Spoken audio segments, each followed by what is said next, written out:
Okay. This morning I was on JW Broadcasting looking at one of their latest videos, Celebrations and Holidays That Displease God. Or actually, it's holidays and celebrations that displease God. And it portrayed a young child not signing a birthday card for a fellow student who was in the hospital with cancer. His father helped him appreciate that he needed to make sure of all things as a Christian. The example held out in this video as to why birthday celebrations would be displeasing to God was that of Aaron and the golden calf. Now, is that comparing apples to apples? The account in the Bible says that Aaron was basically coerced into making this golden calf, and the Israelites partied around it and said, "This is our God who led us out of the land of Egypt." A clear indication of idolatry. Now, is a birthday celebration really idolatry? It can turn into idolatry. Just like a graduation party, or an anniversary party, or a wedding party. Anything taken too far can be bad. The Bible talks about revelries. Christians have to be careful not to have that mindset.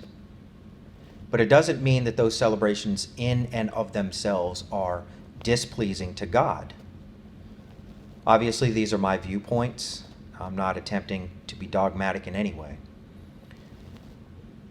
The Bible reminds me of a situation where Paul talked about a person needing to use their conscience, whether to eat meat or not to eat meat. Some Christians have weak consciences, and we need to be mindful of that. But the Watchtower has a history of setting rules that have no real biblical precedence. Now, they'll point to the scriptures in the Greek and Hebrew scriptures where murders were held at each of those birthday parties. And it's understandable.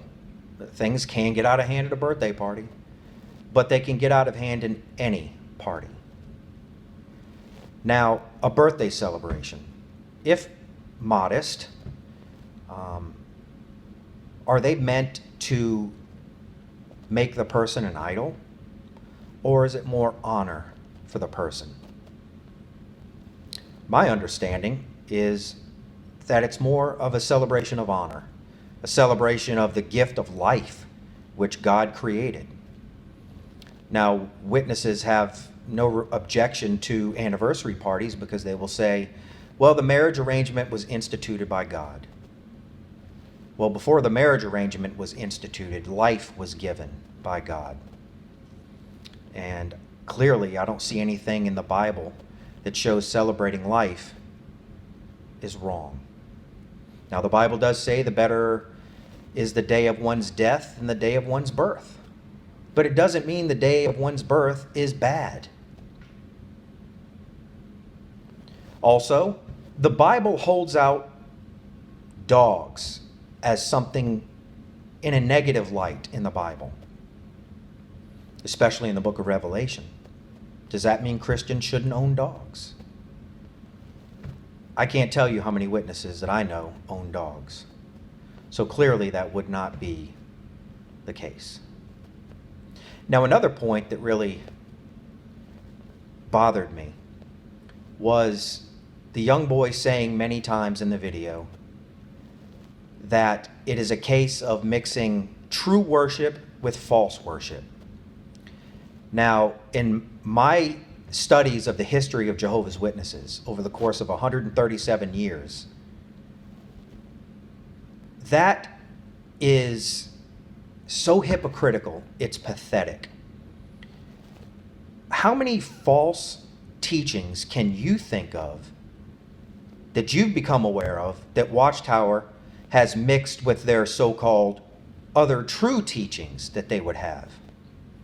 And I don't believe Watchtower completely has false doctrine. A lot of their doctrines can be considered true. They don't believe that Christians are under the law, so to speak. Most Christians would agree. So, Watchtower is definitely hypocritical in this area. There are numerous examples of false teachings mixed in with their so-called other true teachings. And so I saw that as a bit hypocritical in this instance. Well, that's pretty much all I have to say about this video. It bothered me to the point to where I felt like I had to say something. This is my first video. I'm working without a script, so if things seem a little choppy, I'm sure I'll get better as I go along. But if you have any comments, I would certainly entertain them.